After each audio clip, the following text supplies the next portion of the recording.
Hey everyone. It's so nice being here and getting to learn with you guys. Thank you so much for coming. I feel like let's wait a few minutes just in case anyone else, as a student who always came 2 minutes late to Zooms, I feel like it's always good to give that 2 minute amount. But in the meantime, I'm gonna share my screen.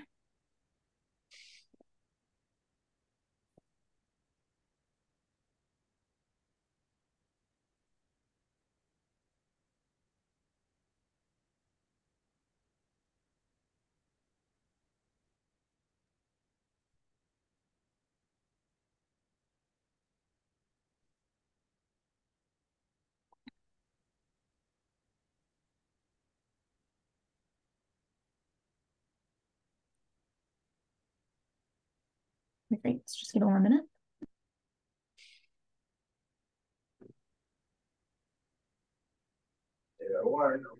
Okay.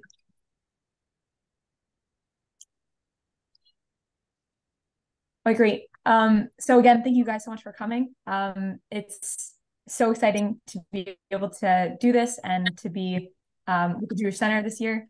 And I thought to kick it off, especially for Elul, is with LeDavid. And I don't know about you guys, but my favorite tefillah has always been LeDavid. And when starting to research for this year, I thought it was so interesting that it's actually a very recent minhag to say it during the Asar Simei Tshuva, Elul, and in this time period. And so it kind of brought up a question of why do we say LeDavid in right now? And according to the earliest mention that of this minhag to have LeDavid in the Elul time, or like where we're at right now, is in the Sefer Shem Tov Katan by Rabbi Binyamin Ben Ish Kohen, which was in 1706. So again, very recent. And he says that by saying, why do we say LeDavid during the beginning of Elul? It's and Yamim Noraim. It's because it is in order to, by saying it, there is this Kabbalah that our prayers will be answered and bad decrees will be nullified, which is great. So it makes sense because if you're looking at LeDavid, the main point, the kunst of LeDavid is David's she'ela, his bakasha of Hashem. And so it makes sense that we'd read this when we ourselves are having all the bakashot of Hashem.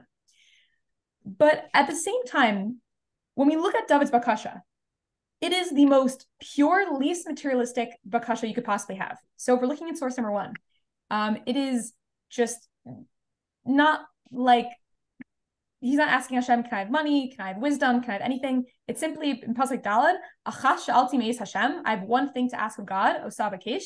Shifti yuveis Hashem, kol yimei chayai. I want to stay in God's house all the days of my life. All I want to do is be in Hashem's presence and be able to visit his temple. And if you look at this from a literal perspective, you could maybe wonder, is this base Hashem that David is asking about the base of Mikdash, that he wants to be able to build it so that he could stay in God's presence all the time? And from a figurative standpoint, you could see it as the way Rashi translates bias is like a lave, that in his heart, David just wants to be in God's presence always. He wants to have constant ability to be davening and praying and getting closer to God. And in Radak and Malbim, they outline how just pure an ask David is asking here. Where according to Radak, David knows Hashem will make him successful in war. So this whole Tehillim where David is talking about Hashem protecting him in war and saving him from his enemies, David knows that God is capable of this. But through his question, he's saying, even though I know if I am going to war, Hashem will protect me, he wants Hashem not to give him wars so that he could spend all of his time purely God. So we look in Radak in source 2. Again, I want to stay there all the days of my life. So even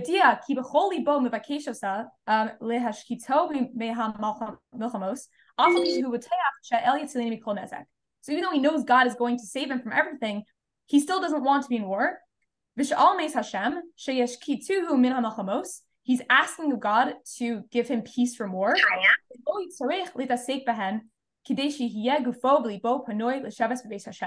Because he wants to spend all of his time purely devoted to God.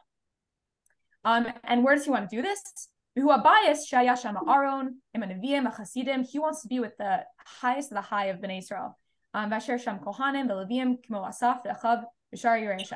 So again, according to our doc, when David's one ask of God is, I just want to be in your presence, I don't want to be doing anything else. And Malbim takes this a little further, where he says, sometimes when someone's asking for something, or they are doing so to get something else. So let's say if, as a kid, if you say, I'll set the table, I want to be able to set the table, but you're doing so that you get either a prize or something from your parents. So what Malbim is saying is when David asks, Hashem, I want to be in your presence, it's not because he wants something else out of it. He simply wants that, period. So if we're looking in Malbim, he says, Gamar Salomar, Shalosh al Shelazos, Kadesh al Yedeze, Yasik Techilatehem Acharim. He's not doing so to get out other means. Dahainu Shalo Kevan B'Shelato, Sheishav Beis Hashem, Shal Yedeze, Yinatzel Me'avav, Yemtza Kol Tarchav. He's not asking God, can I be in your heichal so that you'll then, I'll get close to you, so then you'll save me from my enemies. Rather, in the purple bold, Kimash Ashal, Shifti Beis Hashem, Kol Yemei Chayai, what I'm asking is that I could stay in God's house all the days of my life. Hu al kavana kedei lechazot b'noam Hashem ulevaker b'heichalo. It's simply for that exact purpose, because I want to be in God's presence all my life. Ve'im b'lebi kavana acheret. I have no other intention. And so when we're looking at Radak and Malbim's interpretation, we see that David is the most righteous, altruistic ass you could possibly have. But what's crazy is, despite the fact that this is such an altruistic ask, David never gets it.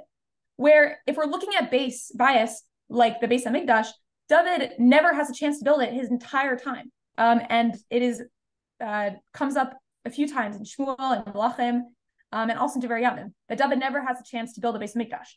And second of all, David wants God to give him reprieve from war so that he could dedicate himself purely to davening to God and connecting with him. And yet we know that David never has a moment of peace in his entire time as king. He's running from Shaul, he's running from Avshalom, he's dealing with the Bathsheba stuff, he's dealing with the Ammonim or the Plishtim, a million different enemies all at once.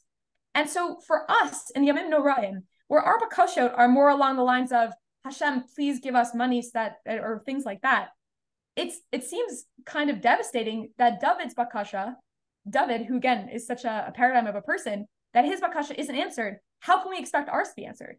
And furthermore, why would we use this Tehillim as the inspiration during the Yamim Noraim? It seems like the worst inspiration ever. Hey, this person has the most altruistic ask and didn't get it. So good luck with your bakasha this coming year.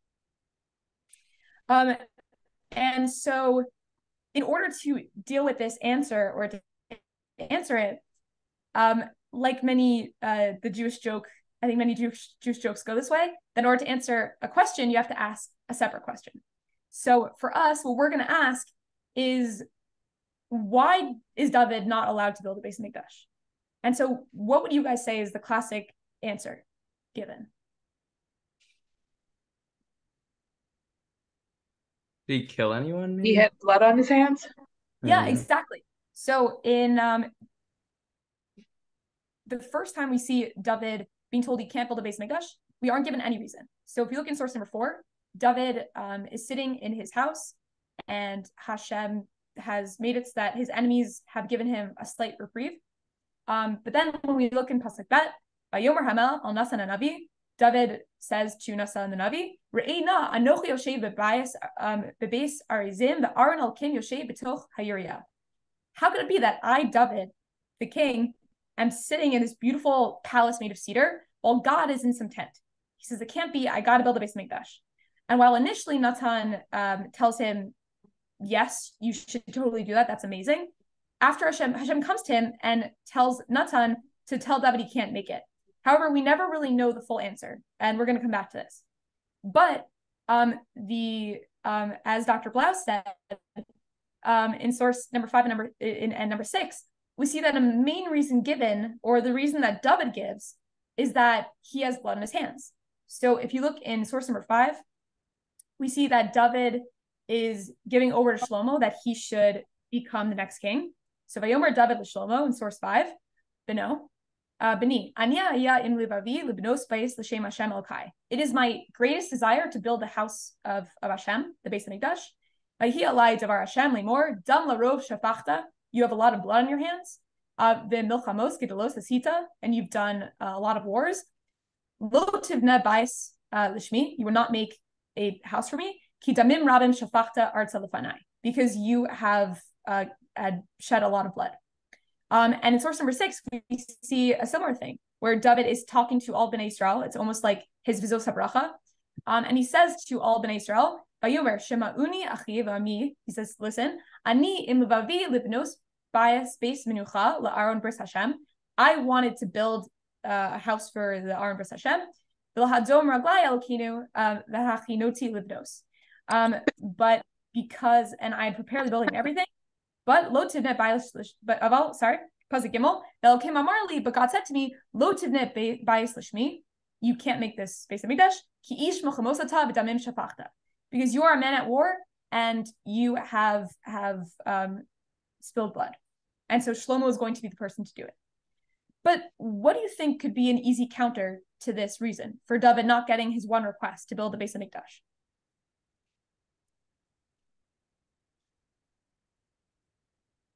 Well, for one thing, Shlomo also is not someone who has no blood in his hands. The beginning of Shlomo's rule is actually pretty bloody, where Adoniyahu and Yoav and I believe Abiathar are put to death.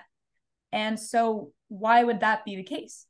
But most importantly, what we see with David is for Malbim and Radak both point out, or specifically Radak points out that David is asking Hashem in LeDavid to stop the enemies from coming so that he has peace to pray to God. So Hashem has the power to make it so that David would never have to spill a drop of blood, but yet he does. So here we have David who has this bakasha to just get closer to God by building the Beis Hamikdash potentially, and Hashem takes away from him. He doesn't let him have it. So because of that, that doesn't seem to fulfill the answer that we're looking for. So maybe it could be another reason. And if we look in Devarim, this is where we get the mitzvah to build a Beis Hamikdash.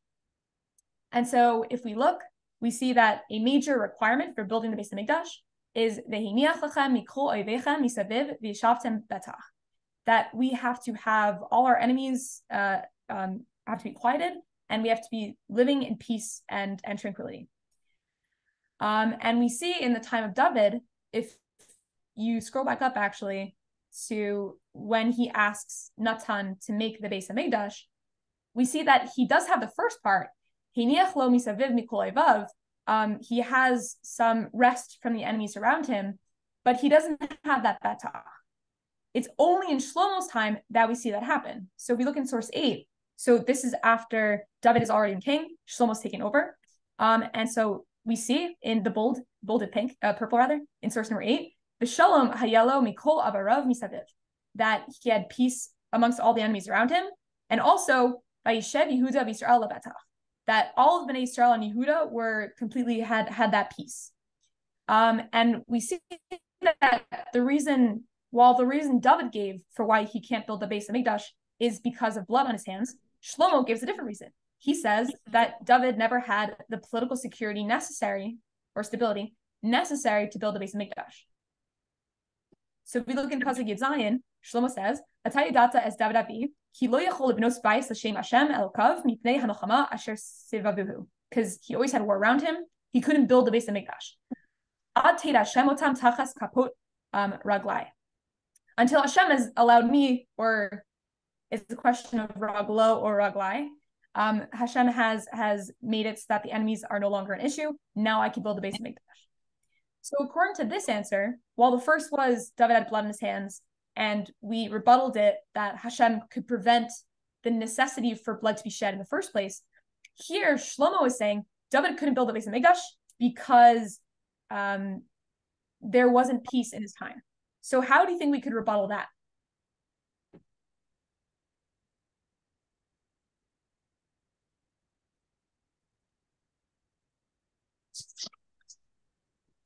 It answers why he had blood on his hands. He had to get rid of the enemies.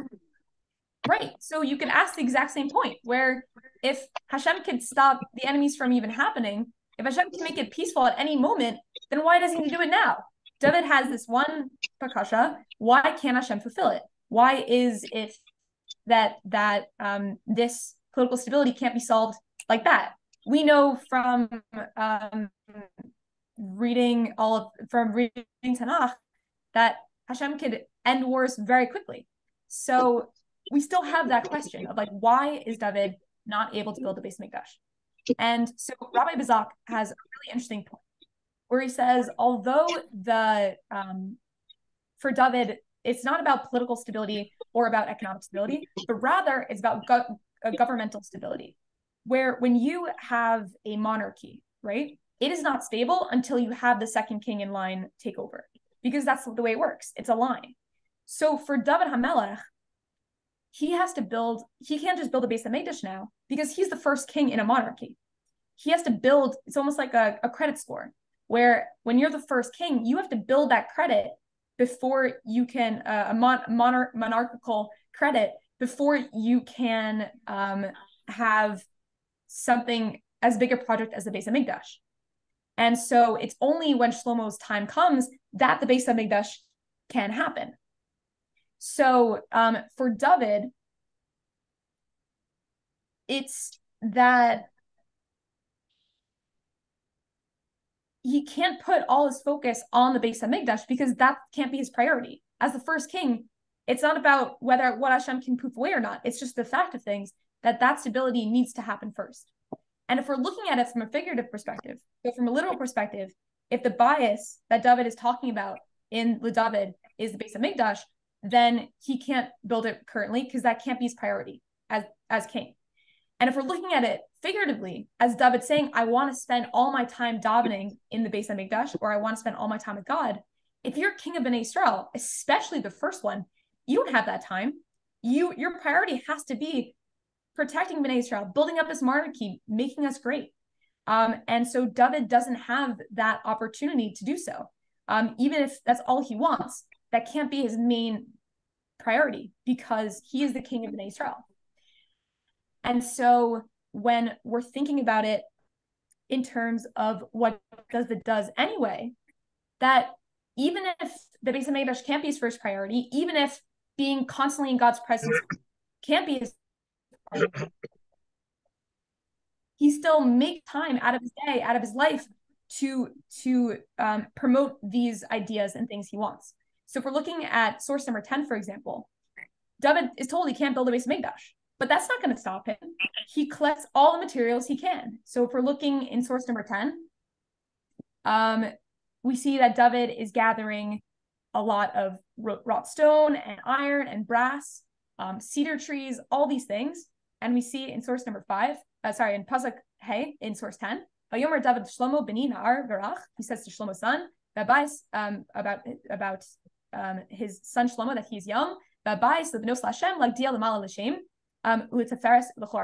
going to be this most amazing Beis Hamikdash for God and to show how amazing we are.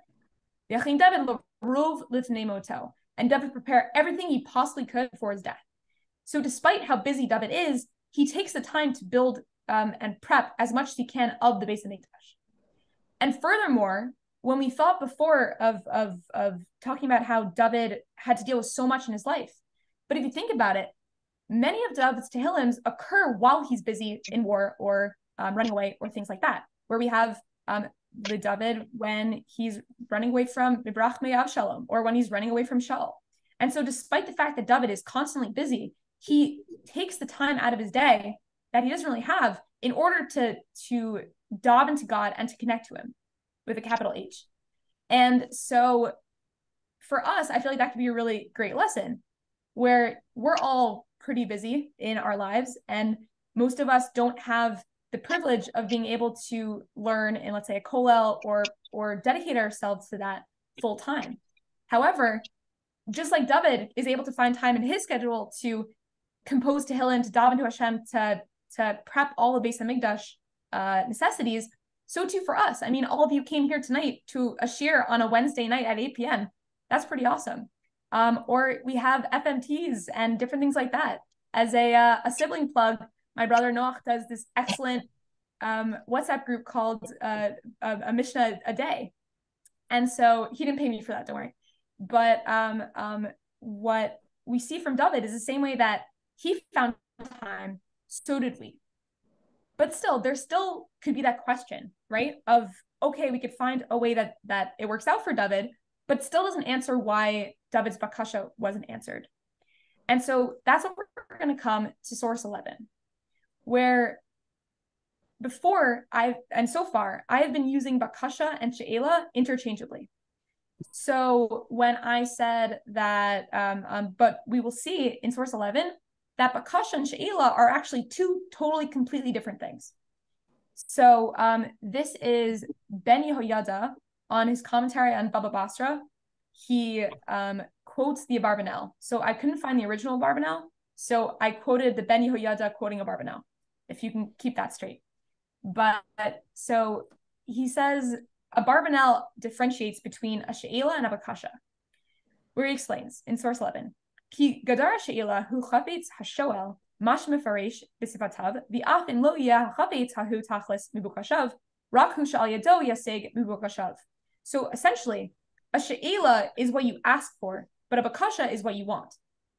So if I ask for $40, but my intention is to buy a car, apparently a really cheap car, then what I'm really asking for isn't the $40. That's not what I want. What I want is the bakasha, that car. And so Abarbanel gives the same analogy, but with gold coins. He understands financials a lot better than I do. You ask someone for 1,000 gold coins, so that you could buy a chatzer, a courtyard. These are his question. He's asking for these gold coins. That's not the intention of what he's asking for. He doesn't want these 1,000 gold pieces. That's him. Ella rak hachatzer. He just wants his chatzer.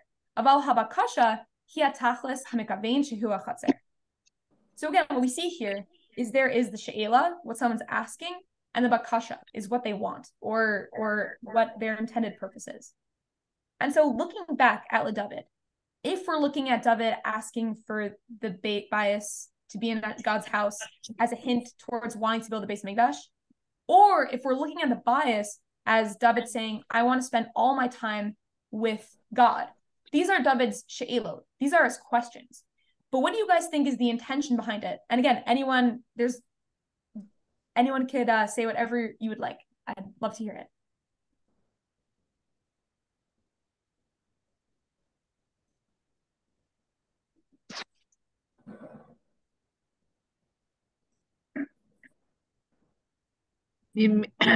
Hi, I'm Naomi. Hi, nice Big fan of your brother who you gave a shout out to, and so happy to have you on our team this year. I mean, it could be that he was a man of war, David, but maybe he really didn't want to be a man of war.Maybe he really wanted to have just quiet peace, and maybe that's really what his bakasha was. That he was it's possible that like he was thrust into that life, but maybe that's not something that he wanted. Talk to me. Do you have the ability to mute? Sorry. That's a great point. And then what do you think he would want to do instead?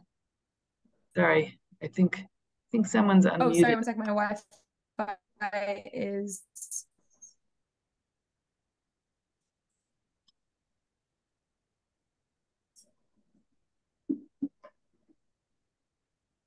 Sorry about that. My Wi-Fi went out. Sorry, continue. No, I don't know if, I mean, that was really all. Just that, like, So I would say really, maybe is his bakasha was maybe his sheila was his bakasha, like that it really was what he wanted.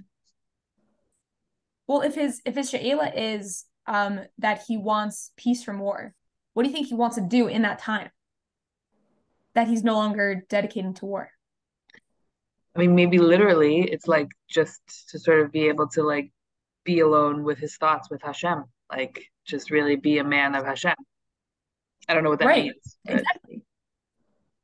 No, that could exactly be it, where he just wants to connect to Hashem as best he can. He wants to have the best possible relationship. And then in terms of building the Beis Hamikdash, what do you think is David's intention there? Like, why does David want to build the Beis Hamikdash so badly? And if you want a hint, in source number 10, it may or may not be bolded in Pasuk Hey, potentially.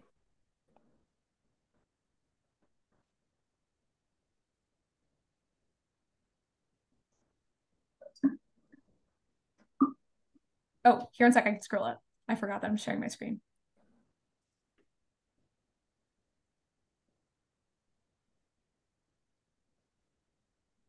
yeah, to glorify Hashem. Yeah, exactly. It's so his she'ila is to build a Beis Hamikdash, but his bakasha is he wants to glorify God's name, whether that means amongst Bnei Israel, whether that means amongst the nations, which we see in Pasuk Hey here that it's both. And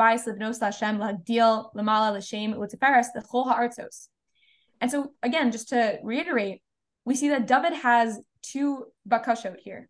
So the first is that he wants to connect to God as much as possible. And number two is that he wants to make God's name great everywhere. And so if we're answering the first question for even if David's she'ela isn't answered, even if he can't get it the way he thinks he wants it, we see that David still is able to connect to God better through the hardships he has to endure. So David asks God, don't give me any war so that I can connect to you better. But if we're looking through the Tehillim, it's actually these aspects, the antagonisms that David has to deal with, that give him the where you're putting it because somebody used them. that give him the connection to God, that make him feel stronger to God, that make him want to turn to Hashem. And so we see that even if his she'ela is necessarily being answered, his bakasha most certainly is, because David's Tehillim is, think about how much it impacts us. And it is through his hardships that he's able to write such a powerful tefillah that has gone through generations as one of the main things we use and learn and say all the time. And furthermore, in terms of the Beis Hamikdash, so as Naomi mentioned, it's about spreading God's name. And so before I had mentioned, when talking about the different reasons given why David did or didn't build the Beis Hamikdash, we talked about dung being on his hands or different reasons, stability. But the first reason ever given is in Shmuel Bet. And the reason we didn't go through it is because it doesn't seem to be a reason at all. So when David approaches Natan Navi and asks to build a Beis Hamikdash, Natan tells him yes, and then Natan talks to Hashem. Hashem gives him all this information that we see in source 12, and then David takes from this that he can't build a Beis Hamikdash. But what's strange is when you're looking through these psukim of God's response, is that it doesn't seem like a direct answer. Like, it should be one pasuk. Natan said, you should build a Beis Hamikdash. Hashem came to Natan at night and said, Natan, he can't build a Beis Hamikdash. Natan told David, you can't build a Beis Hamikdash. But instead, in source 12, we see psukim upon psukim, I didn't even quote all of them, where Hashem is telling David how he is going to make him a monarchy that lasts forever. And if we look in the bold, he says to David, or through Natan to David, I have taken you from the sheep pen and to be prince and king over Bnei Israel, which we know already. And we see and he says, David's asking Kai build the Beis Hamikdash, and Hashem is saying, I'm going to build you a house. Don't worry about that. And furthermore, he says, V'hakimoti, this is in the black bold, V'hakimoti esarecha acharacha asher yitzei mi me'echa, v'hachinoti es mamachto. that Hashem says, I will set up your seed after you, and so that you will continue as king and your kingdom will be established. And lastly, in Pasuk Tet Zayin, V'ne'eman beisecha u'mamlechtecha ad ha'olam lefanecha, kis'ach yihya nachon ad olam. He tells David that your house and your kingdom will be made forever, and your throne shall be established forever. And so it seems like a really strange response to someone saying, God, I want to build you a house. And Hashem says, oh, I'm going to give you a monarchy that lasts forever, and it's going to be amazing, and your seed will go after you, and don't worry. And then why not say it straight? And so if we're coming from the idea of David, the difference between a she'ela and a bakasha, then even though David is asking to build a Beis HaMikdash, Hashem realizes what he's really asking. What he's really asking is he wants to spread God's name. He wants Hashem to be honored and appreciated throughout the nations. And the way Hashem is answering David is he's saying, you think that in order to spread my name, the best way for you, David, to do it is to build a Beis HaMikdash. But really, Hashem is saying, the best way for you to do it is to build your own monarchy, is to make the house of David something that's stable and long-lasting. And if you think about it, this comes up all the time for us. When we're talking about Yamim Mashiach, right? We in the back of our minds, we may be thinking, oh, it would be great to have a third Beis HaMikdash. But really, we're always looking forward to Yamim Mashiach. When we say Ani Mamins at the end of davening, the classic one is Ani Mamin, I believe, B'emunah Shalema, and with full belief, B'vias HaMashiach, that in the coming of Mashiach. And again, it's not Ani Mamin, B'emunah Shalema, B'vias HaBeis HaMikdash. Rather, it's all about David's monarchy. This is something that David is building that is creating this connection to Hashem and for everyone. And lastly, as just another example, is our symbol as Jews has been for generations the Star of David, the Magen David. And yet it's not the Beis HaMikdash. That is something that's great, but that's not what connects us forever. That's not what spreads God's name. It is David's house that does so. So we see that even though David doesn't necessarily get his she'elot, through his davening, he is getting his bakashot. He is connecting to God through the adversity of his enemies, and he is getting to build his own house instead of the Beis HaMikdash, but that does the same job, where it connects nations and people and spreads God's name in the biggest Kiddush Hashem possible. And the fact that he leaves Tehillim behind him, and Tehillim get recognized by the entire world. The Psalms have been translated into every language, have inspired so much both commentary and imitation all over, and Hashem's name has been spread through Tehillim. So Hashem was giving him another avenue. It's not building a house. Leaving the legacy of Tehillim is a tremendous thing. Yeah, 1,000%. That's a great point. Where how Tehillim has been something that keeps us sane, even one can say, throughout everything that we've been through generations. It is what keeps us connected. And as you said, it is spread throughout the nations. It is, when I was doing research for this year, I found that David, for I think 10 years running, it's still one of the most popular names to give in the entire world. But I think for 10 years running, it was like the number one name in the world to give. And I think it's kind of and off on two ideas. So first off, my friend Hannah Weintraub had a great point where when we start Sukkot Zimra, the first thing we say is Mizmor Shir Chanukas Habayis David. And so a lot of the commentaries find it really interesting that that this phrase, because as we know, David doesn't build the Beis HaMikdash. So why is he starting davening with this tefillah? Why is he starting this tefillah with that? And so we could use the same idea that even though David isn't building the Beis HaMikdash, I'm taking that back for a second. The same way that as we daven, we don't necessarily know if we'll get our bakashot in the way we think we will. Maybe it'll come in a different way. Sometimes you want to get a job and you don't get it, but then you get a much better job. Things like that. And so to open davening with, we start with Mizmor Shir Chanukas Habayis David, where David thinks he really wants to build the Beis HaMikdash, but he knows that it is his house that God is building, and he's rejoicing in his bakasha being answered. And so lastly, there was this great Rashi on the last line of the David, where the last line of this parak that we say during Elul time is Kaveh al Hashem chazak b'mitzvecha v'kaveh al Hashem. And a question that we could ask is, why the repetition? It's obvious once I'm davening to God that I'm going to daven to God. Why do you need to say it twice? And so Rashi says, Kaveh al Hashem ve'im lo titkabel tefilatecha chazor v'kaveh. That you daven to Hashem, and if He doesn't answer your prayer, then you daven again. And so what we see through David is this idea of never giving up, that we keep davening and we keep pushing. And that Amir Hashem, it would be great if our she'ilot are answered, but Amir Hashem, our bakashot will be answered, and we will all have a great Rosh Hashanah and an amazing year full of great milos and everything good, and maybe a car that's only costs $40.